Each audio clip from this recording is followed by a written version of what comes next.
Hello and welcome to Whence, a Freemasonic podcast featuring research papers and discussions related to Freemasonry.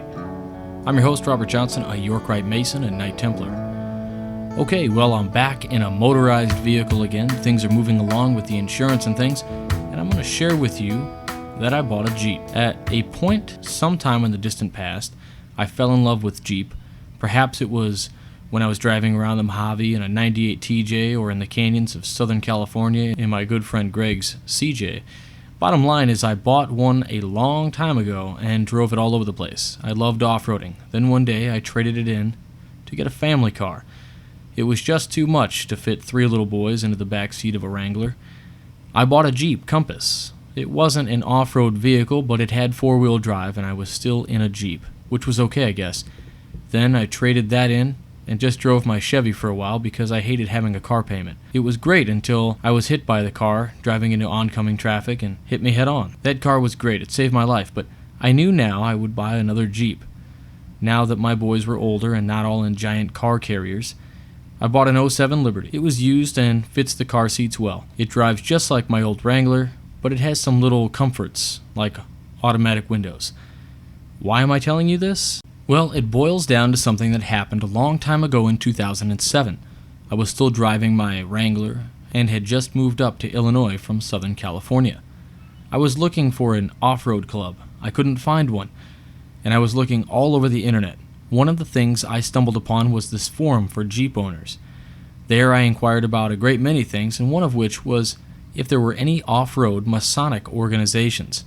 I didn't find out if there were any, but I did meet a brother from Nebraska, and we got to talking about having a Freemason off-roader's sticker made. He designed one, and it was awesome. Then I sold the Jeep and hadn't really been on there in quite some time. Well, after curing my 4x4 blues, I found myself back on that very website, and guess who I found? And guess who had made that sticker even cooler? My brother from Nebraska. Anyway, I'll post that image on the blog, and it will also be the wallpaper for this week on the mobile app in the bonus content. This week I got an email from a brother in my jurisdiction who had some good things to say about membership. I'd like to read that to you now. Brethren, if you are looking for lodge candidates, it might take longer than you would like. The culprit is not just difficult economic times, but rather the great competition with other organizations for the time of potential candidates. In today's world, it's the norm that multiple organizations are chasing the same potential candidates to join their group. With that amount of activity, attracting lodge candidates has become more like a marathon, especially with the younger generation. Because it takes longer to attract new members and keep them active, inevitably, many lodge officers are frustrated by it and don't take proactive steps to correct the situation, which may contribute to further decline within the lodge. So how do you keep your lodge officers' spirits up in such tough environment? The best advice to follow is to manage your feelings. Becoming negative, cynical, or depressed will work against you and your lodge, and it shows. Don't believe you can easily fake energy and enthusiasm if your lodge doesn't have programs or proactive officers or members who can truly demonstrate that they are providing good value to their members. Most potential candidates will pick up your feelings and see that your lodge may or may not be worth joining. Actively manage your feelings so that you actually are happy, focused, and energetic. Admittedly, this is not easy unless you can demonstrate that your lodge is dynamic and both the officers and members are active. Here are some changes that should help in a culture of rejection. Be your own good manager, which is indeed a full-time job in itself. Manage yourself appropriately and set reasonable lodge goals for networking, not only with current members but also researching for new members. Never beat up on yourself for doing things wrong or not doing enough. Always learn from any mistakes. The other officers around you should be good managers too and encourage them to be supportive of your lodge activities. Don't just sit there, do something. Do anything that will get you out, teach you something new, connect you with both current members and potential candidates. Multitask. Don't accept stagnancy. There are some lodge officers who, once appointed or elected to the line, stop being proactive and accept doing things as usual instead of thinking outside the box and working toward making their own lodge dynamic. Keep to a routine. Manage your lodge time as if you were working. Keep a regular schedule for promoting your lodge, developing new activities, surveying your members, communicating effectively, and providing a strong image of Masonry. This will provide the structure that will enable you to have a sense of accomplishment. One of the most problematic roles for a lodge officer seems to be crafting their accomplishments. The confusion between the accomplishment and the responsibility is the difference between generating excitement by selling what your lodge can do, has done for its members and community, or making a bland statement that elicits the question, so what? It's the difference between being invited into a dynamic growing lodge or a stagnant lodge with little to no enthusiastic participation by its officers or members. All lodge officers need to recognize that it's important to distinguish accomplishments, which differentiates their particular and lodge officers from any other lodge or corps of lodge officers. It not only indicates how well they perform their Masonic role, but what types of members the potential candidate would be involved with and the dynamics of a specific lodge. How does a factual accomplishment lodge activity reveal something as subtle as subjective as a lodge trait?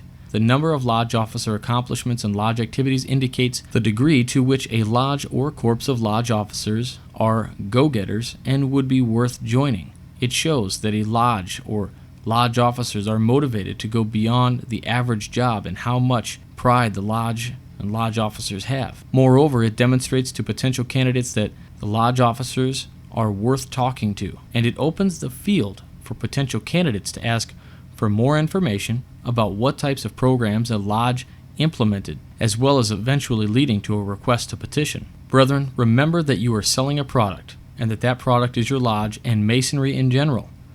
The potential candidate in business terminology is a buyer, and the lodge officers with the lodge activities are selling or marketing points.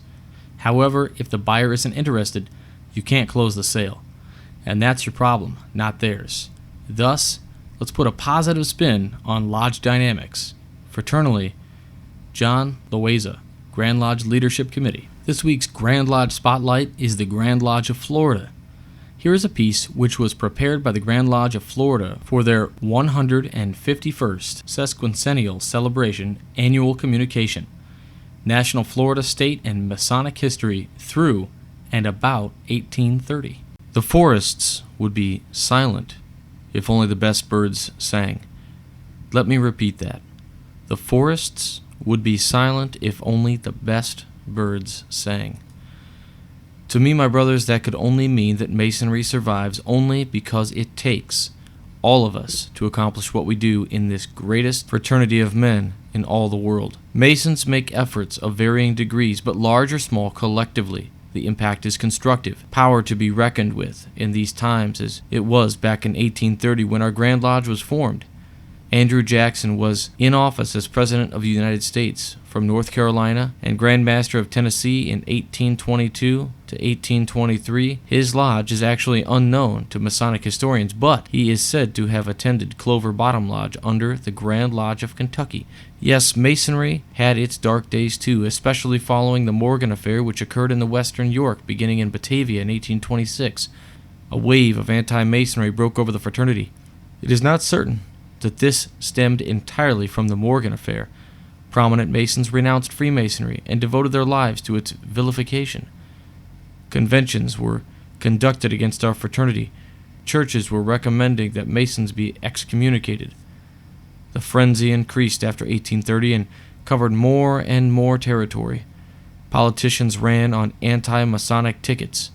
But through all the turmoil, Andrew Jackson during this very period in our history was elected president in 1828 and ran against in 1832, and yet he never once wavered in his loyalty to the fraternity, both privately and publicly. Masonic temples closed down.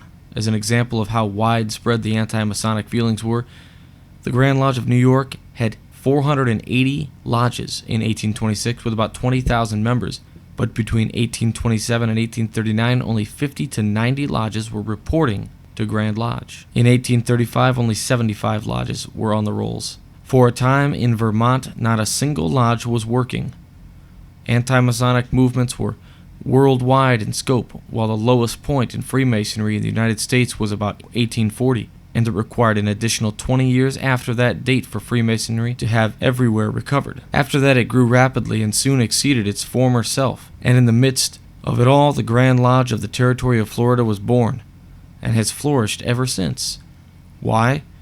because not only the best birds sang, all Masons who had strong and true feelings for the value of philosophy of our fraternity made efforts large and small to hold it together, and collectively they succeeded. On March 3rd, 1513, the 52-year-old Ponce de Leon left Puerto Rico with 3 small ships and spent 25 days sailing among the Bahamas, looking for Bimini. On March 14th, they passed San Salvador, where Columbus first landed.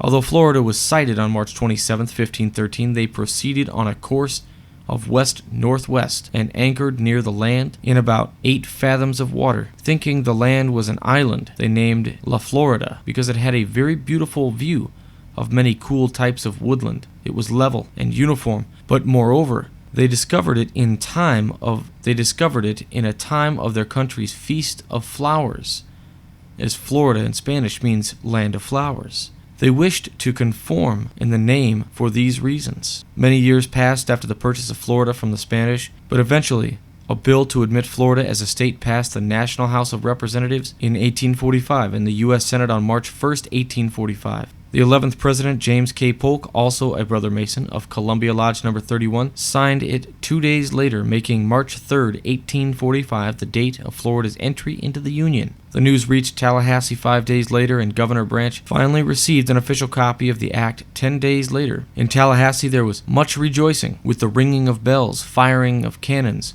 bonfires, and a gala reception in Live Oak, the governor's residence. The people of the 27th state moved rapidly to establish their new status.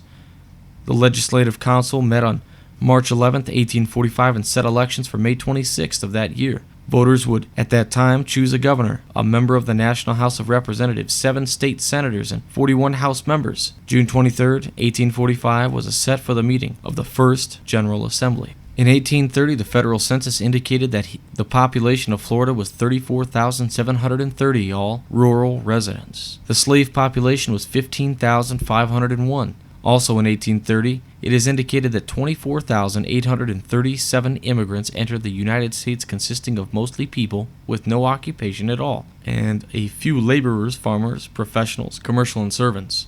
In 1830, the Legislative Council established what is now known as Orange County, was just a part of Mosquito County, which in fact included all of the future Orlando metropolitan area. On December 29, 1824, it embraced all the country southward, from near St. Augustine to Monroe County and westward to Alachua County. The county seat 3 was New Smyrna. The 1830 state records show Mosquito County had a population of 733 persons. These hard pioneers had forged their way into a new territory and settled north of Lake Monroe. One of the first acts of the state legislature after statehood was change the name of Mosquito County to Orange County in 1843. On September 19, 1857, the United States Post Office officially recognized the name Orlando, Florida, and most popular belief to have been named after Orlando Reeves, a volunteer United States soldier killed by an Indian arrow as he was warned his fellow soldiers of the Indian attack and saved their lives in September of 1835. And so, my brethren, look upon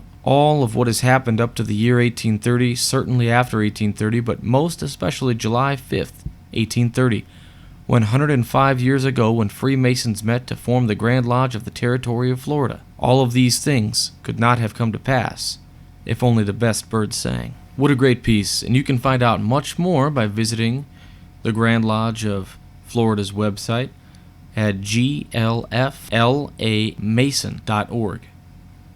This week's famous Freemason is Richard J. Gatling. Born September 12, 1818, passed to the Grand Lodge on high on February 26, 1903. American inventor Dr. Richard Jordan Gatling was a medical doctor and holder of 48 patents. He is best remembered for inventing a revolving battery gun firing 1,200 shots per minute. He worked as a fisherman, court clerk, teacher, and storekeeper, later founding the Gatling Gun Company in Indianapolis, Indiana, in 1862. The hand-cranked Gatling gun was declared obsolete by the United States Army in 1911. In 1877 he wrote, "It occurred to me that if I could invent a machine, a gun, which could by its rapidity of fire enable one man to do as much battle duty as 100, that it would to a large extent supersede the necessity of large armies, and consequently exposure to battle and disease be greatly diminished." Gatling was elected as the first president of the American Association of Inventors and Manufacturers in 1891, serving for 6 years. He was a member of Center Lodge number 23 in Indianapolis, and that was cited from the Grand Lodge of British Columbia and Yukon. That's it for this week. Make sure to like the show on Facebook, which will allow you to listen right there. Follow us on Twitter at Whence, and email us and add us to your circle on Google Plus at the email address wcypodcast@gmail.com. Don't forget about our video channels on YouTube and Vimeo, and if you're on Pinterest, so are we. A quick reminder, don't forget that the Midnight Freemason is moved. The new blog page is found at the address midnightfreemasons.blogspot.com, and the old address, our friend and brother still will be there, but we'll focus more on his other brilliant works, which is toddecreason.blogspot.com. Links to all of that can be found on our website at wcypodcast.blogspot.com. Take care, everyone. For Whence, I'm Robert Johnson. Oh, and have a wonderful 4th of July.